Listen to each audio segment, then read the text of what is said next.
I have spent the last years trying to resolve two enigmas. Why is productivity so disappointing in all the companies where I work for? I have worked with more than 500 companies. Despite all the technological advances, computers, IT, communications, telecommunications, the internet. Enigma number two, why is there so little engagement at work?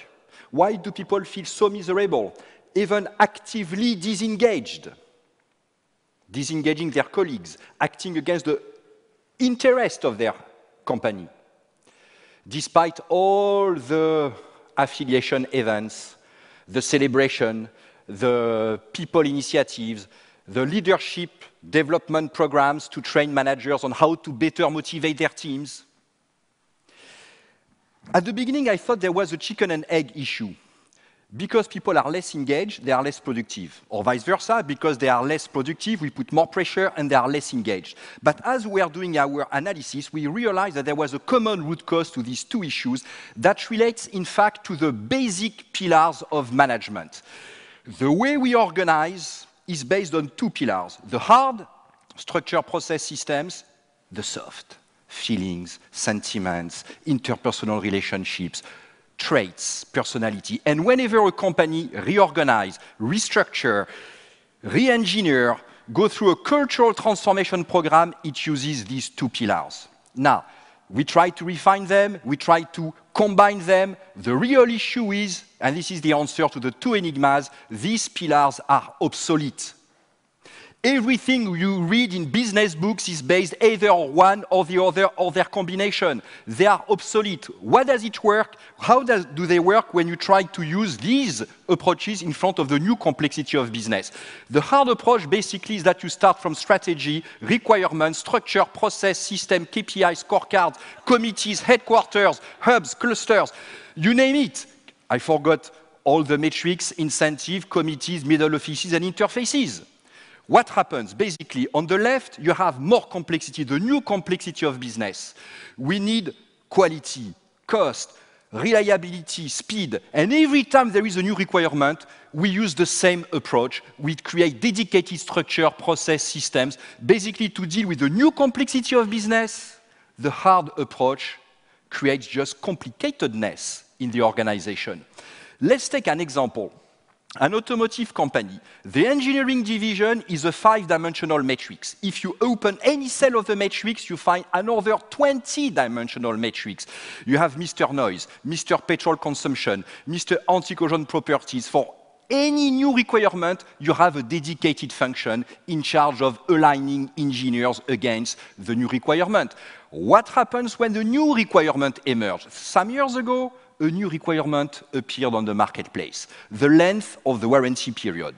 So therefore, the new requirement is repairability, making cars easy to repair. Otherwise, when you bring the car to the garage to fix the light, if you have to remove the engine to access the lights, the car will have to stay 1 week in the garage instead of 2 hours, and the warranty budget will explode. So what was the solution using the hard approach? If repairability is a new requirement, the solution is to create a new function, Mr. Repairability. And Mr. Repairability creates the repairability process with the repairability scorecard, with repairability metrics, and eventually repairability incentive that came on top of 25 other KPIs. What percentage of these people is variable compensation? 20% at most, divided by 26 KPIs, repairability makes a difference of 0.8%. What difference did it make in their actions, their choices? To simplify, 0. But what a cost for 0 impact? Mr. Repairability, process, scorecard, evaluation, coordination with the 25 other coordinators to have 0 impact. Now, in front of the new complexity of business, the only solution is not drawing boxes with reporting lines. It is basically the interplay, how the parts work together, the connections, the interactions, the synapses. It is not the skeleton of boxes, it is the nervous system of adaptiveness and intelligence. You know, you could call it cooperation, basically. Whenever people cooperate, they use less resources in everything. You know, the repairability issue is a cooperation problem. When you design cars, please take into account the needs of those who will repair the cars in the after-sales garages. When we don't cooperate, we need more time, more equipment, more systems, more teams. We need, you know, when procurement, supply chain, manufacturing don't cooperate, we need more stock, more inventories, more working capital. Who will pay for that? Shareholders? Customers? No, they will refuse. So who is left? The employee, who have to compensate through their super individual efforts for the lack of cooperation, stress, burnout, they are overwhelmed, accidents. No wonder they disengage. How do the hard and the soft try to foster cooperation? Well, the hard. In banks, when there is a problem between the back office and the front office, they don't cooperate. What is the solution? They create a middle office. What happens 1 year later? Instead of one problem between the back and the front, now I have two problems, between the back and the middle, and between the middle and the front. Plus, I have to pay for the middle office.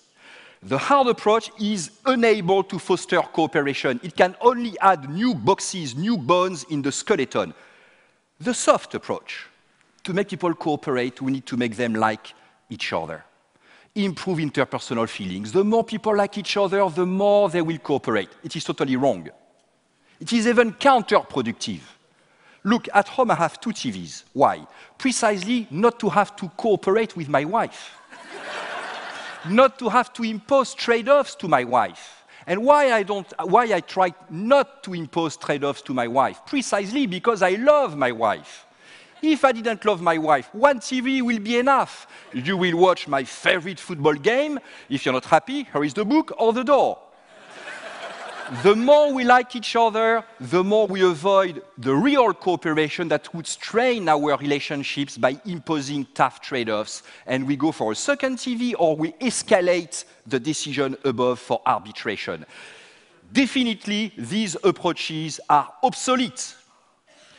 To deal with complexity, to enhance the nervous system, we have created what we call the smart simplicity approach based on simple rules. Simple rule number 1. Understand what others do. What is their real work?